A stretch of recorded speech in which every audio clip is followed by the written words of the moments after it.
Hello friends, welcome to my channel truth of share market. So discuss कर लेते हैं stocks for tomorrow. आज की बात करें तो आज मार्केट ऊपर गया, जैसा कि बिग प्लेयर की पोजीशंस थी। अगर आप ऑप्शन करते हैं तो सेकंड वीडियो जो भी आती है ना, तो उसमें हमने रीड किया था कि हाँ यार, मार्केट ऊपर तो जाएगा बट सस्टेन नहीं करेगा, थोड़ी देर सस्टेन कराएंगे एंड फिर उसे गिरा देंगे। तो वही आज मार्केट में हुआ एंड उसी के रेस्पेक्ट में अगर अगर आप ऑप्शन नहीं करते, स्टॉक्स ही करते हैं, तब भी कम से कम उसमें बिग प्लेयर डेटा वाला तो देख लिया कीजिए एनालिसिस, सो दैट आप अगले दिन के लिए उस वे में प्रिपेयर रहें। क्योंकि अगर बैंक निफ्टी क्योंकि स्टॉक्स आपके सारे ही उसी लेवल के हैं ना। चलो अब डिस्कस कर लेते हैं, टाइम वेस्ट नहीं करते। First of all, this video is only for education purpose. यहाँ मेरा Telegram link and WhatsApp number given है, सो प्लीज़ ज्वाइन कर लें। स्टार्ट करते हैं with HDFC bank. HDFC bank की बात करें, गैप अप ओपन हुआ।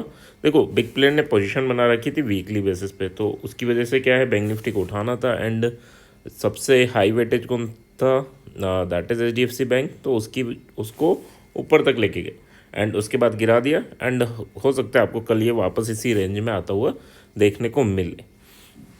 बट जब हम स्टॉक की बात करते हैं तो केवल लेवल टू लेवल की बात करते हैं। तो अगर 1445 ऊपर टूटता है तो फिर हम 1457 एंड 1470 तक के टारगेट के लिए प्ले करेंगे और हमारा एसएल जो रहेगा दैट इज़ 1440 एंड 1435। अगर नीचे टूटता है तो फिर हम 1425 एंड देन 14 तक के टारगेट के लिए प्ले करेंगे और यहाँ पर हमारा एसएल रहेगा 1440 का ही रहेगा, है ना, सेम एसएल रहेगा। ये हमारा हार्ड एसएल है। सॉफ्ट एसएल अगर आपको मिलता है, कोई भी 15 मिनट की कैंडल ब्रेकआउट करती है तो आप उसका लो सॉफ्ट एसएल ले सकते हैं और अगर ब्रेक डाउन करती है तो उसका हाई सॉफ्ट एसएल ले सकते हैं। अच्छा, रनिंग कैंडल में एंटर, जैसे ये कैंडल मानो नीचे गिर रही है तो क्या हम यहाँ एंटर कर सकते हैं? यहाँ ओपन हुई और नीचे गिरना स्टार्ट हुई, अगर आप इसे एसएल ले सकते हैं और इस एसएल के हिसाब से अगर आप अपने कैपिटल को मैनेज कर सकते हैं, ताकि क्वांटिटी उतनी लेनी है कि मैक्सिमम लॉस हमारा 2-3% हो, है ना। 2-3% मैक्सिमम लॉस बता रहा हूँ दिन का। तो अगर आपको 2 ट्रेड करनी है तो 1.5% के लॉस, तो उसके हिसाब से क्वांटिटी डिसाइड करो, फिर रनिंग कैंडल में आप एंटर कर सकते हो। रनिंग कैंडल पे मैंने एक वीडियो भी बनाई है कि हाँ यार, रनिंग कैंडल में किस वे में एंटर कर सकते हैं, तो इसमें लिंक डाल दूंगा सो दैट उसको आप एक बार ज़रूर देख लीजिएगा। चलो अब नेक्स्ट बात कर लेते हैं। स्ट्रक्चर बियरिश है एंड मोस्ट प्रोबेबली ये होगा कि यहाँ तक आपको आता हुआ दिखेगा, इसके भी नीचे जा सकता है अगर कोई भी मार्केट में जेन्युइन कोई दिक्कत है तो, ठीक है। एक्सिस बैंक की बात करूँ, छोटी सी रेंज है 79-82। अगर 82 टूटता है तो वंस अगेन थोड़ा सा बुलिशनेस आएगी, कहाँ तक, 94 तक एंड देन अगर ये टूट जाता है तो 1108 तक। बट साथ में अगर 79 नीचे टूटता है तो फिर थोड़ी बेरिशनेस आपको और दिखेगी, क्या, कहाँ तक, 70 तक एंड देन 59 तक, ठीक है।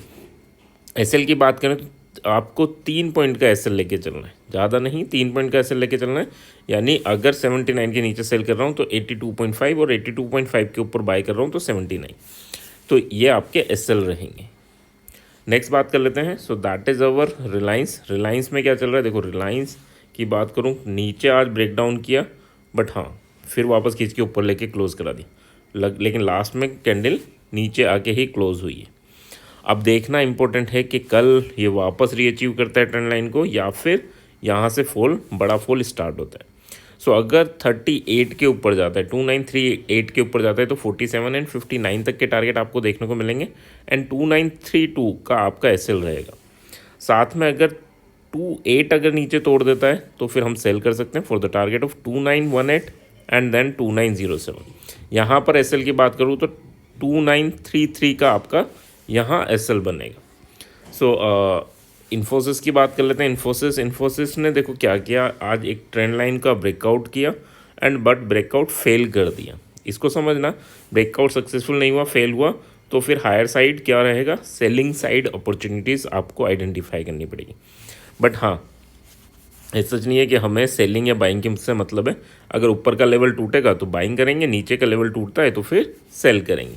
बट हाँ, अगर ऊपर जाता है, लेवल तोड़ता है और वापस इस रेंज में आ जाता है तो ये भी हमारी एक सेलिंग अपॉर्चुनिटी रहेगी इस टाइप के स्टॉक्स में फॉर द लोअर रेंज। यानी अगर 59 को तोड़ के ऊपर जाता है और वो फेल हो जाता है, फेक ब्रेकआउट होता है, तो फिर क्या होगा, हम 47 के लिए ट्रेड इनिशिएट कर सकते हैं सेलिंग से। अब ये क्या है, फेक ब्रेकआउट। देखो आजकल ट्रेडिंग में बिजनेस हो चुका है ना। बड़ा प्लेयर क्या करता है, क्योंकि एक हाथ से दूसरे हाथ में पैसा ट्रांसफर होना है, तो क्या करेगा बड़ा प्लेयर, रिटेलर्स को फंसाएगा। रिटेलर्स कब फंसेंगे, जब उन्हें रटाया गया है कि हाँ यार ये लाइन टूटेगी तो बुलिश हो जाना है, तो वो बुलिश होकर बैठ जाते हैं, उन्हें मतलब नहीं है ना, फिर वो अच्छा खासा लॉस ले लेंगे। तो हमें क्या करना है, बुलिश अगर हम भी हो रहे हैं तो वापस अगर कैंडल नीचे आती है 15 मिनट की, तो हम यहाँ पर अपना व्यू चेंज कर लेंगे। हम इस एसएल के लिए वेट नहीं करेंगे, स्विंग एसएल के लिए वेट नहीं करेंगे, यहाँ पर व्यू चेंज करेंगे और इस टारगेट के लिए प्ले करेंगे। सो अभी लेवल की बात करूँ, 59 अगर टूटता है तो 69 एंड देन 79 तक के टारगेट के लिए प्ले कर सकते हैं। 52 आपका हार्ड एसएल रहेगा, एंड अगर 47 टूटता है तो फिर 46.5, तो 37 एंड 29 तक के टारगेट, एंड यहाँ पर 53 का आपका हार्ड एसएल रहेगा। नेक्स्ट बात कर लेते हैं। So that is our SBI. SBI में क्या है, देखो एसबीआई में अगर थोड़ा सा आप इसको समझें तो डबल टॉप ऑफ स्ट्रक्चर ही बना है। बट क्या होता है रिटेलर्स का मकसद, रिटेलर्स ये सोचते हैं डबल टॉप पे जाएगा, इसको ब्रेकआउट कर दिया, यहाँ सस्टेन कर रहा है तो फिर बुलिश हो जाएंगे। वही एग्जैक्ट टाइम होता है जब बड़े प्लेयर्स को निकलना होता है, क्योंकि उसे बुलिश बनाना पड़ता है लोगों को, है ना।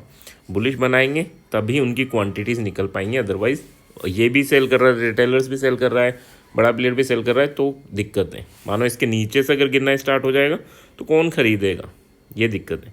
इसके ऊपर चला जाएगा तो रिटेलर्स बुलिश हो जाते हैं कि ब्रेकआउट हो गया, और वो काफ़ी क्वांटिटीज़ यहाँ खरीद लेंगे, ठीक है। और थोड़ा बहुत नीचे भी आएगा तो उन्हें लगेगा वापस आ जाएगा। सो यहाँ पर अगर लेवल की बात करूँ, 769 अगर टूटता है तो 763 एंड 757, 771 का आपका एसएल रहेगा, एंड 772.5 अगर टूटता है तो फिर 777.5 एंड 784 ये आपके टारगेट रहेंगे। 771 का यहाँ पर एसएल रहेगा, 1.5 पॉइंट का एसएल है, ज़्यादा बड़ा नहीं है, सो ध्यान रखना। बट हाँ, ऐसा नहीं है बेरिश हो जाना है, क्योंकि स्ट्रक्चर बेरिश है, दैट डजंट मीन कि हमें बेरिश होना है। अगर हमारा ऊपर का लेवल टूटेगा तो हम बुलिश हो जाएंगे, और रेड लाइन टूटेगी तो फिर हम बेरिश हो जाएंगे, सिंपल है। एंड यहाँ टाटा मोटर्स की बात करूँ, टाटा मोटर्स ने ये ब्रेकआउट करके ऊपर गया था, देखो ब्रेकआउट करके ऊपर गया, धीरे धीरे यहाँ आया, यहाँ सपोर्ट बनाया, ऊपर गया, फिर नीचे आके इसे भी तोड़ दिया एंड क्लोजिंग उसके नीचे दी, ठीक है। सो इम्पोर्टेंट क्या है, 925 इज़ योर हर्डल, ठीक है। तो ये रेजिस्टेंस है, 925 अगर टूटता है तो आपको 939 एंड देन 35 एंड 942 तक के टारगेट के लिए प्ले करना है। 921.5 आपका एसएल रहेगा। 916 अगर टूट जाता है तो फिर 909 एंड 900 तक के टारगेट के लिए आप प्ले कर सकते हैं। एंड यहाँ पर अगर हम बात करें एसएल की, तो यहाँ पर एसएल थोड़ा के काफ़ी ही बड़ा हो जाएगा। 920 का आप एसएल लेके चलना, ठीक है, 920 का मिनिमम। ये हार्ड एसएल है। सॉफ्ट एसएल अगर आपको मिलता है 15 मिनट की कैंडल का ब्रेकआउट और ब्रेकडाउन, इसका लो इसका हाई, ठीक है, इस वे में भी आप प्लान कर सकते हैं। एंड वहाँ पे भी बड़ा हो तो फिर 5 मिनट पे आ सकते हैं, और ज़्यादा ही बड़े हो रहे हैं तो फिर छोड़ सकते हैं उस स्टॉक को, है ना। अडानी की बात कर लेते हैं। अडानी ने यहाँ से अच्छा मूवमेंट दिया एंड वापस आकर वहीं क्लोजिंग दी, बट देखेंगे आप तो ये क्या बन रहा है, एम पैटर्न बन रहा है। एंड यहाँ पर क्या हो जाएगा, यहाँ नेकलाइन टूटेगी तो फिर काफ़ी बड़ा मूवमेंट डाउनवर्ड डायरेक्शन में आएगा। तो लेवल क्या इंपॉर्टेंट है, 3220 टूटेगा तो 3200 एंड 3180 ये टारगेट रहेंगे। 3228 आपका एसएल रहेगा। 3236 अगर टूटता है तो थोड़ी बुलिश मूवमेंट आएगा, कहाँ तक, 3270 एंड फिर अगर अप के जाएगा तो हो सकता है इसे तोड़ दे तो 3300। यहाँ पर एसएल की बात करूँ तो यहाँ पर एसएल 3225 का रहेगा, ठीक है। So that's your hard SL. Soft SL आप मैनेज कर लेना, है ना। किसी में कोई दिक्कत आए तो आप कमेंट कर सकते हैं, नहीं आए तो भी कमेंट कर सकते हैं ना। आपके कमेंट से मोटिवेशन मिलता है एंड लगता है यार फ्रूटफुल वर्क हो रहा है ना। अदरवाइज़ थोड़ा ऐसा लगता है कि हाँ यार कोई देखेगा नहीं देख रहा। So please comment and like, जितना लाइक कर सकें प्लीज़, और जितने आपके ट्रेडर्स दोस्त हैं उन तक इसको ज़रूर शेयर करें, ठीक है, क्योंकि हम जेन्युइन बातें कर रहे हैं, जेन्युइन एनालिसिस कर रहे हैं, तो प्लीज़ जितना हो सके उतना शेयर ज़रूर करना। Thank you.